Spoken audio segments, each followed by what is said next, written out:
আবু সাঈদের প্রসারিত দুই হাত যেন এক অলঙ্ঘনীয় পর্বত। কোনো বর্গীর সাধ্য নেই যেটা অতিক্রম করে বাংলাদেশের মানুষকে স্পর্শ করতে পারে।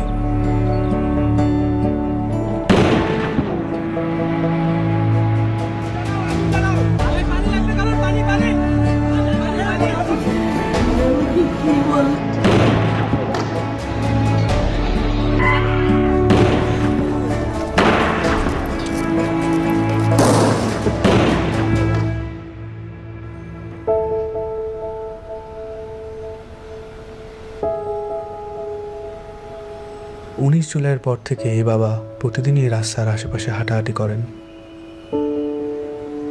কখনো আবার নির্বাক দাঁড়িয়ে থাকেন। উনি সামনের দিকে তাকিয়ে থাকেন, কিন্তু আসলে কোনো দিকেই তাকান না।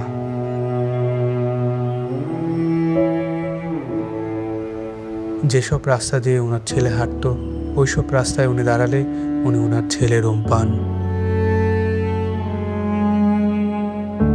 আমার ছেলে মৃত্যু অবস্থায় যখন দাফন দিতে নিয়ে যাবে, এর আগে যখন দেখছি যে হাসতেছে, সে হাসতেছে, হাসি মুখ অবস্থা। ইভেন্টের কাজ করতো, শুধু বাপেরে কিভাবে একটু সাহায্য করে। কোনো আজে বাজে আড্ডাতে ছিল না। ওই সারাদিন শুধু কলেজ থেকে আসা, ও একটুখানি বিকেলবেলা একটু বন্ধু বান্ধব নিয়ে ক্রিকেট খেলতো, ক্রিকেটের পাগল।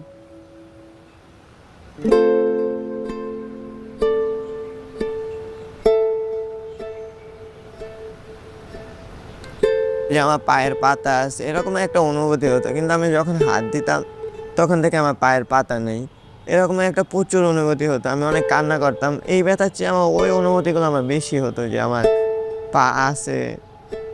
আমি যখন হাত দিই তখন থেকে আমার পা নাই।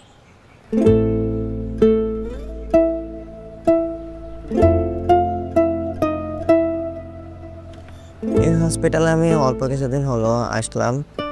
পা দিয়ে নতুনভাবে হাঁটা শিখতে আসছি। মানে ছোটকালে যেভাবে হাঁটা শিখেছে মা, ওই রকমের এখানেও হাঁটা শিখাচ্ছে আর কি।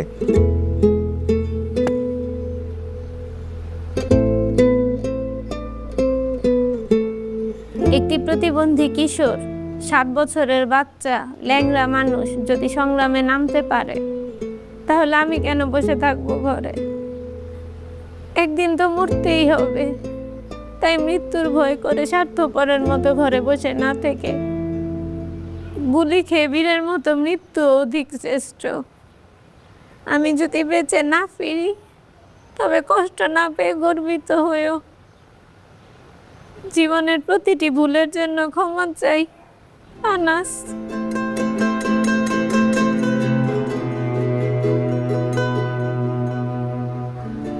আমার সন্তানের বুকে গুলি লাগছে, আর ছিদ্রটা হয়েছে আমার কলিজায়। আল্লাহ পাক যতদিন আমাকে হায়াত দিছে, আমি এই হাহাকার নিয়ে বেঁচে থাকবো।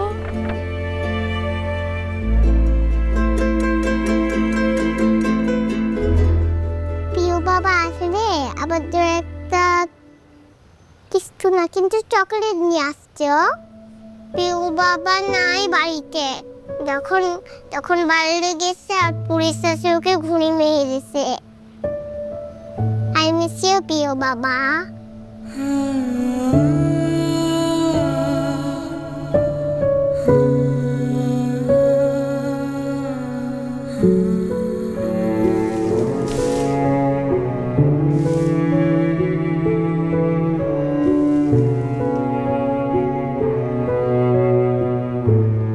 যে চেম্বারের মধ্যে বক্তব্য দিছিল যে আমরা কোনো সরকার বিরোধী আন্দোলন নয়, আমরা নিজের অধিকার আদায়ের জন্য বলে বলা খাওয়ার পরে ওদের পমেল বড়ুয়া ওই ছাত্রলীগের লিডার আসছিল, তাই সেই গলা চিপি ধরছিল, গালমুখত থাপড় মারছে।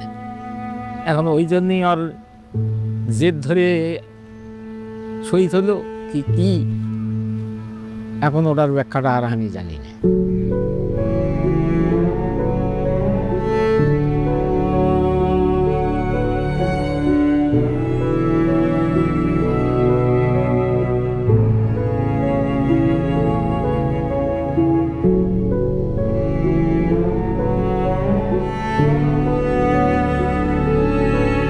ঘুমের সময় মায়ের দুধ খাইয়া ঘুমায়, সেই ঘুমটা ঘুমাইতে পারে না, তখন আফাইতে পাইয়া ফাইতে ভাই করে উলট ফুলট করে ঘুমের লেগে আবার উঠে খুলে লই।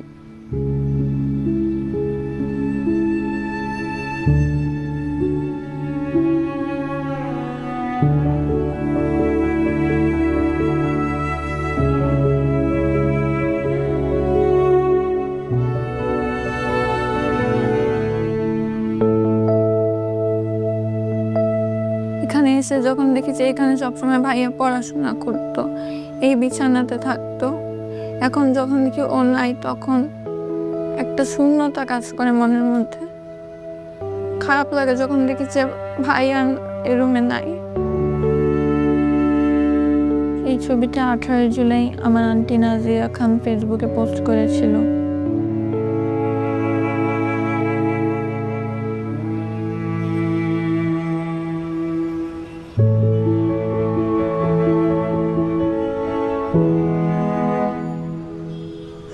আজ কতদিন আমার ছেলে আমার মা কয়, আমার মাও কয় না, আমার বুক হয় না, কয় না মা বাপ বেড়ে দে। আমার সন্তানদের যারা যেভাবে মারছে আল্লাহ তাদের বিচার করুক। আমি সরকারের কাছেও বিচার চাই, জনগণের কাছেও বিচার চাই। আমার সন্তানদের মারছে, হাজার হাজার মায়ের বুক খালি করছে, যে কালি করছে তারও বিচার করুক আল্লাহ। কতটা তুমি হারালে বন্ধু, কেঁদেছে অন্তর, জানো না তুমি হারাবার ব্যথা, জানে পলাশির প্রান্ত।